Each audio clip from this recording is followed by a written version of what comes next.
We live in a world that worships presence. Be seen, be loud, be everywhere at once. Post it, share it, show it.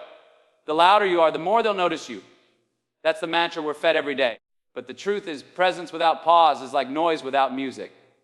Constant availability dulls the shine of who you are. It's in your absence, not your presence, where people begin to recognize your value. Think about it. The stars only stand out because of the night sky. The moon draws our attention because of the darkness surrounding it. Absence creates contrast, and contrast creates appreciation. When you step back, when you let the world breathe without you in it for a moment, you give people the space to feel the weight of your presence by its lack. Absence is not neglect. It's not abandonment, it's intention. It's the choice to create room to let silence carry the message that words can't. When you're always in the room, always at the table, always available, you run the risk of becoming background. The extraordinary becomes ordinary, not because it changed, but because it stayed too long in one place. We all have someone we didn't appreciate until they weren't there anymore. It's human nature. You don't notice the air until it leaves your lungs. You don't realize the warmth of the sun until it dips beneath the horizon. And you don't grasp the depth of a connection until space puts it into perspective. Absence doesn't erase, it magnifies. When you pull back, people start to replay your presence in their memory. They notice the small things they took for granted. The ladder, the energy, the light you carried into a room. And in that replay, in that space of reflection, your value grows. You didn't have to prove it. You didn't have to fight for it. You simply allowed distance to do what constant nearness never could. But absence also works inward. It's not just about how others see you. It's about how you see yourself. Stepping away gives you a mirror you can't find in the crowd. In solitude, you find the edges of who you are. You rediscover the things that light you up, the things you've been too busy to notice. You remember what matters. And when you come back, you don't just return as the same person. You return sharper, clearer, more grounded. There's a rhythm to life. Presence is the beat, absence is the pause. And without the pause, the beat loses its meaning. Absence gives presence its power. It's the contrast that makes the return matter. It's the stillness that makes the motion meaningful. Absence is not weakness. It's strategy. It's strength. It's knowing that your value is not in how much you give away, but in how intentionally you allow yourself to be missed. We chase what's rare. Always have, always will. Diamonds are just stones until you realize how few of them there are. Gold is just metal until you understand its scarcity. The world places its highest price tags not on what's most common, but on what's hardest to find. That truth doesn't just live in markets, it lives in people too. When something is everywhere, we stop paying attention. Familiarity dulls the edges of fascination. Too much sugar and you don't taste the sweetness anymore. Too much of your time, too much of your energy, too much of your presence, and people stop noticing what you bring. Scarcity, not abundance, awakens appreciation. We've been taught that giving more is always the answer. Give more of your time, more of your words, more of yourself. Be endlessly available, endlessly giving, endlessly accommodating. But when everything is on the table all the time, nothing feels special. Think about the ocean. It covers most of the earth. It's vast, powerful, endless, and yet we take it for granted because it's always there. Compare that to a desert rainstorm. Rare, unexpected, precious. And because it doesn't come often, when it does, it matters. Scarcity doesn't mean withholding love, kindness, or generosity. It means knowing the worth of what you give. It means understanding that your energy, your time, your attention, these are finite resources. When you treat them as infinite, so will everyone else. But when you set limits, when you reserve parts of yourself, you invite others to value what they receive. You turn your presence into a privilege, not a convenience. People instinctively honor what they can't easily get. That's why rare books are kept in glass cases. That's why limited editions sell out in minutes. Scarcity doesn't just create demand, it creates reverence. And when you embody that principle, when you don't let the world consume you endlessly, you teach people to handle you with the same care they'd give something rare. Scarcity also sharpens your own perspective. When you don't give yourself away at every turn, you realize how much you're actually worth. You start noticing where your time is wasted and where it makes the biggest impact. You start protecting your peace the way you'd protect a treasure, because that's what it is. The more you honor your limits, the more others will honor them too. Think about the people who walk into a room and don't need to speak much, but when they do, everyone leans in. They don't scatter their words like loose change. They place them like currency. That's scarcity at work. The less they give, the more each piece carries weight, and that weight is value. Scarcity reminds us that not everything should be shared, not every moment should be spent, not every thought should be spoken. It's the discipline of restraint that makes presence powerful.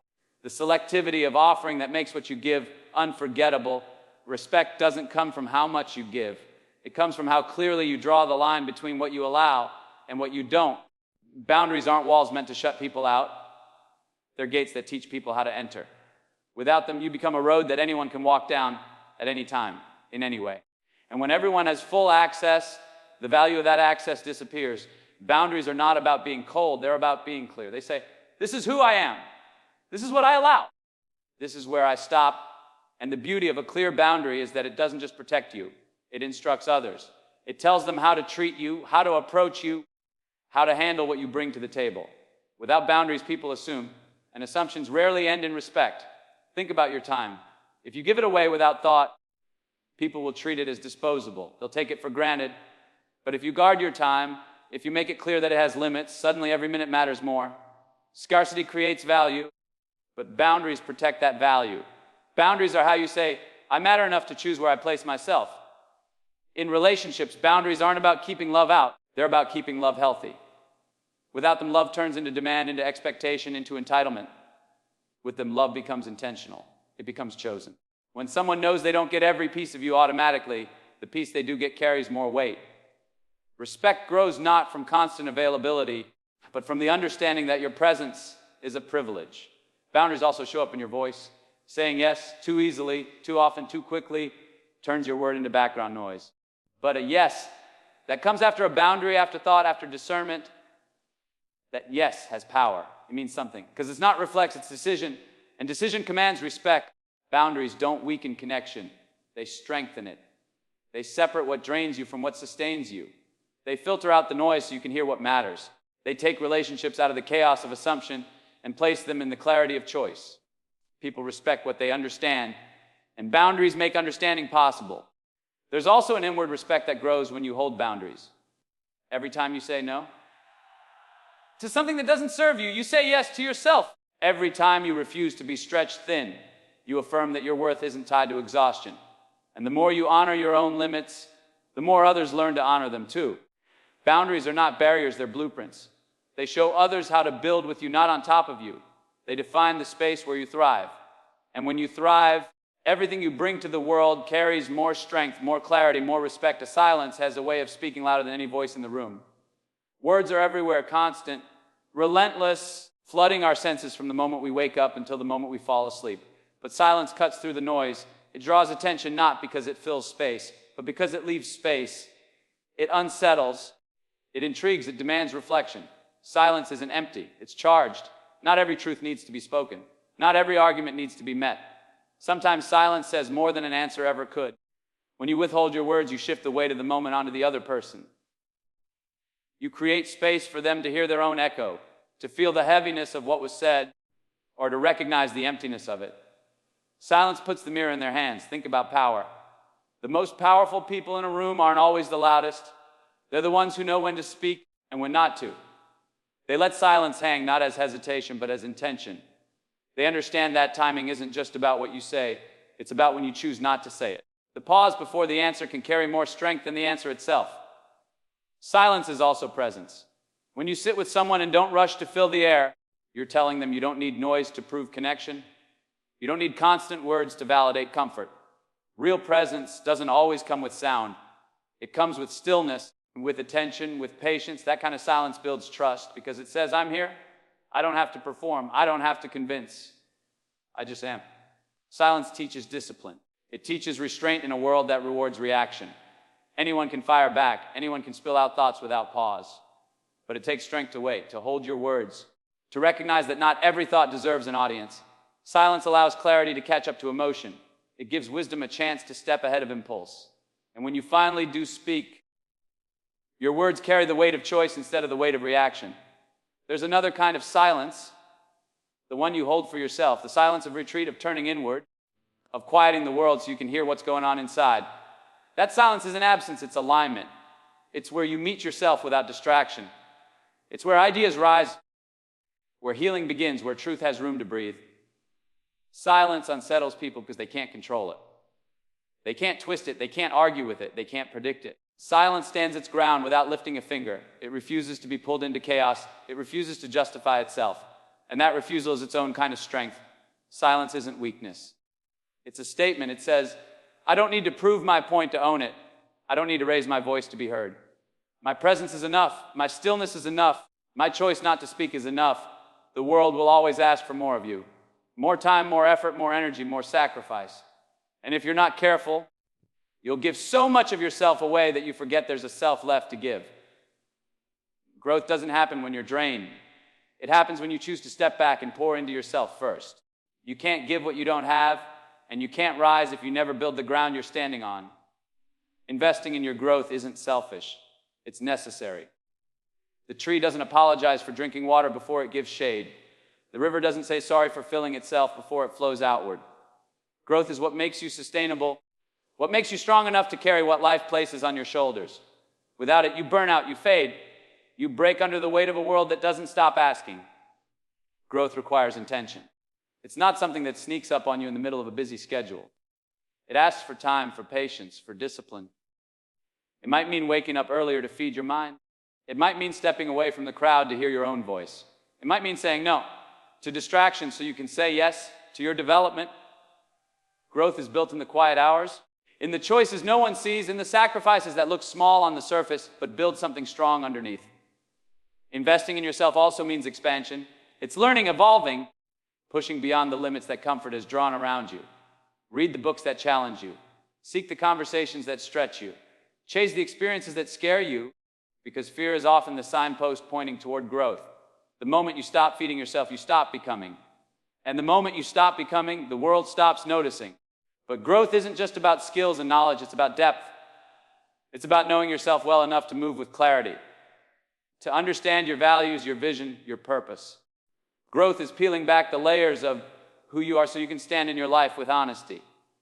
Because when you know yourself, you stop bending to everything around you. You stop living as a reaction and start living as a decision. Every time you invest in your growth, you raise your value.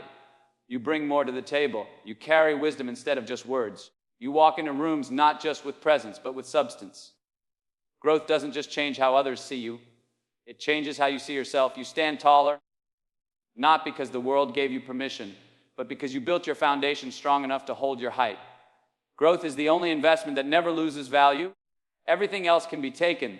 Money, status, possessions, but what you've built inside yourself stays. It travels with you, it protects you, it opens doors that nothing else can. And the more you invest, the more the world has no choice but to respect the return. The world is crowded with copies. Everywhere you look, someone is trying to fit into a mold, follow a trend, chase the approval of the moment.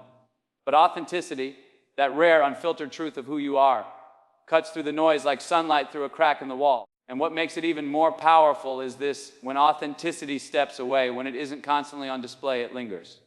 People don't just notice it, they miss it. We're drawn to what's real because it's scarce. Anyone can put on a mask. Anyone can perform. But when someone shows up as themselves, fully and unapologetically, it leaves an imprint. Authenticity doesn't just make an impression, it plants something deeper. And when it's gone, you feel the difference. You realize how heavy the mask of others are, how empty the performances sound, how rare it was to be in the presence of someone who didn't need to pretend. Authenticity isn't about saying everything on your mind or living without filter. It's about alignment.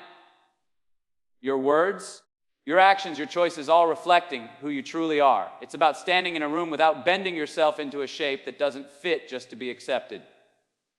And that kind of truth is magnetic. People might not always understand it, they might not even like it, but they'll remember it. Because authenticity leaves a mark that imitation never can.